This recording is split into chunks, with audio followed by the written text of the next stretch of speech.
Let's chat for a minute about starting projects and not finishing them.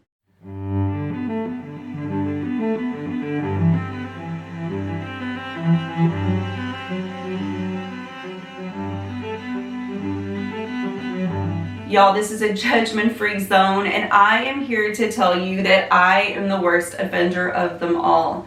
I start projects all the time, and then for whatever reason, be it budget, motivation, inspiration, sometimes flat out forgetting about it, I won't see the project through to completion for weeks or months, or in the case of this laundry room, over a year and a half.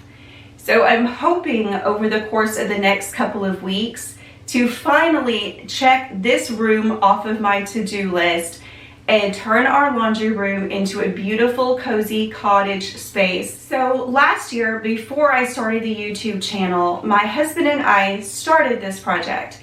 He built an open cabinet down here so that we could store extra kitchen stuff. He put in this beautiful wooden L-shaped counter that I'm sitting on, which I love. I have always wanted to have a laundry room that was large enough where I could have a counter space to fold laundry and do things like that. So I absolutely love that I get to do that here. And then we also put in this tongue and groove wall and painted it black. However, I think one of the main issues we had in this space was that once I started kind of getting the vision for the living spaces in the house, this just didn't jive with it. Now, I love the tongue and groove wall. I really, really do. And it's not going away. However, I don't love the black. So that got me thinking. So one of the first things that I do whenever I start a project is I take a look at the supplies that I have. I look at all my scrap material and see what I have that I could use for the project that I'm fixing to start. And in the case of this laundry room, I had quite a bit of stuff that would at least give me a good starting point. Case in point, I still had over half of this quart of paint left from when I did the kitchen cabinets. And this is that Templeton Gray by Benjamin Moore. And I love this color so much. It is the most beautiful blue-gray color, and I'm obsessed with it. So I wanted to use this color on all of the trim, the doors. I have been in love with these English cottage interiors that I see on Pinterest where they have these beautifully painted trim and doors. They're bright colors, not just builder grade white.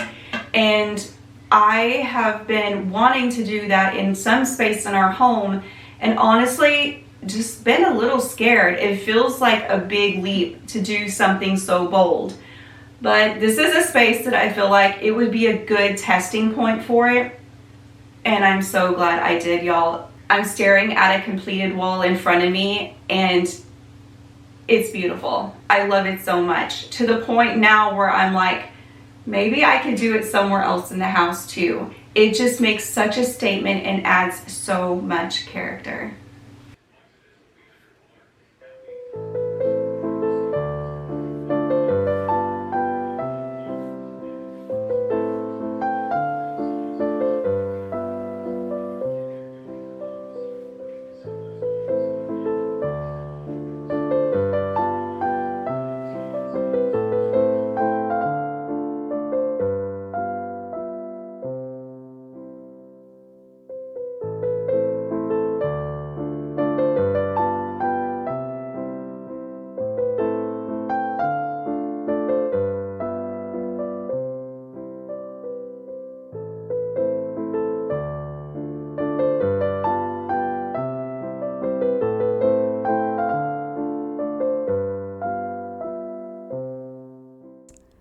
I think that this laundry room project got pushed to the back burner because I simply lost motivation and inspiration.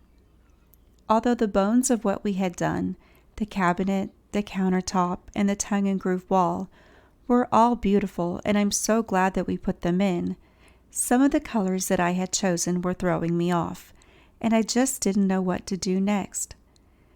So I simply walked away from it. Well, not entirely. I did still have to do laundry, but you know what I mean. But once I started to hone in on the design of the kitchen and the dining room, I couldn't help but revisit the laundry room and make a plan to finally complete it.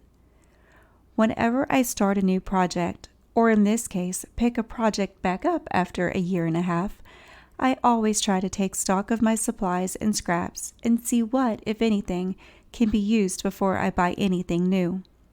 So virtually all of the work that you will see in this week's video will have used nothing but supplies that I had on hand, with a couple of small exceptions. In next week's video, I will have bought more paint so that I can paint the tongue and groove wall and the cabinet, and more of the stone wallpaper that I used on the mantle in the dining room, because I think it would make a lovely accent wall in this room. But in the meantime, I'm excited to see what I can do with the things that I already have.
My plan is to break this laundry room makeover into 2 or possibly 3 videos.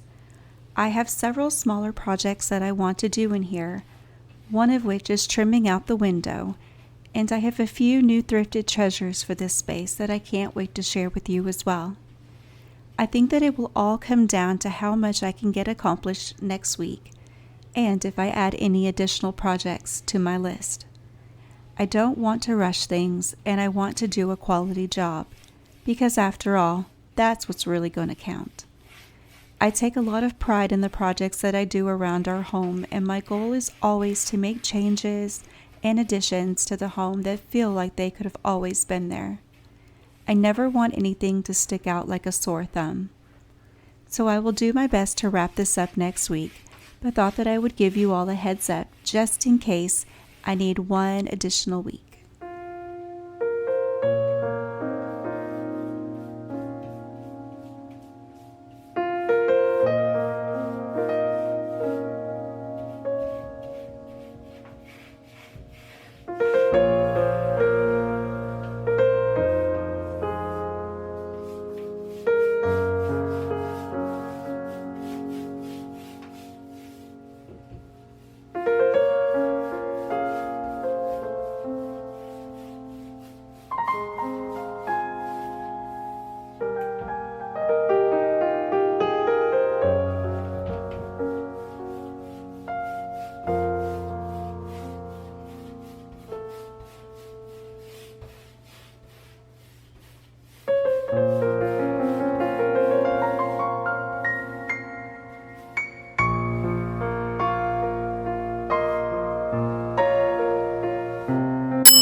In my opinion, nothing says English cottage laundry room quite like a peg rail, and I knew that that was something that I definitely wanted to incorporate in this space.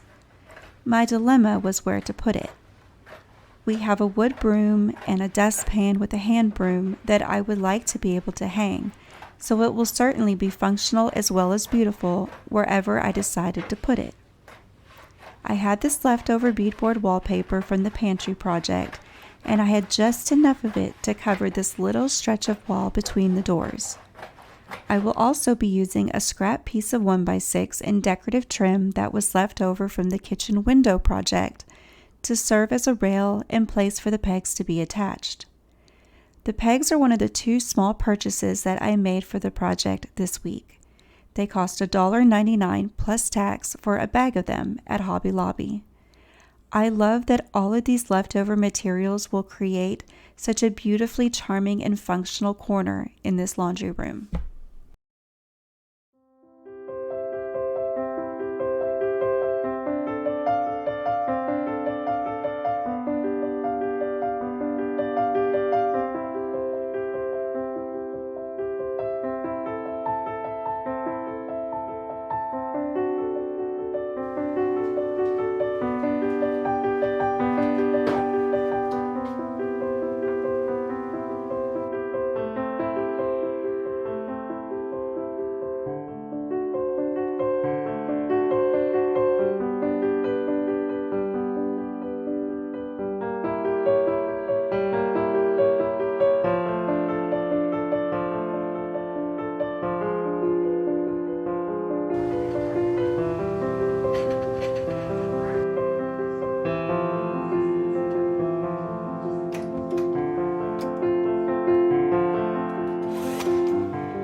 When it came to what to do on the other walls, I first looked at wallpaper.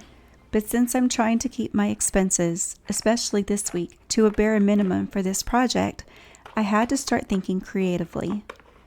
I used a block print wallpaper in our pantry, and I thought, why can't I create something similar using my Silhouette Cameo? So I ran into Michael's, and I couldn't believe that they had rolls of stencil material on clearance for $3. Which reminds me, I should go back and look for some more. It definitely is a tedious process to stencil a wall like this, and as you will see later in the video, I'm not quite done, but you will definitely be able to get a sense of what I'm going for. I actually shared a little of this on my Instagram this week, so if you follow me there, you would already know what's about to come.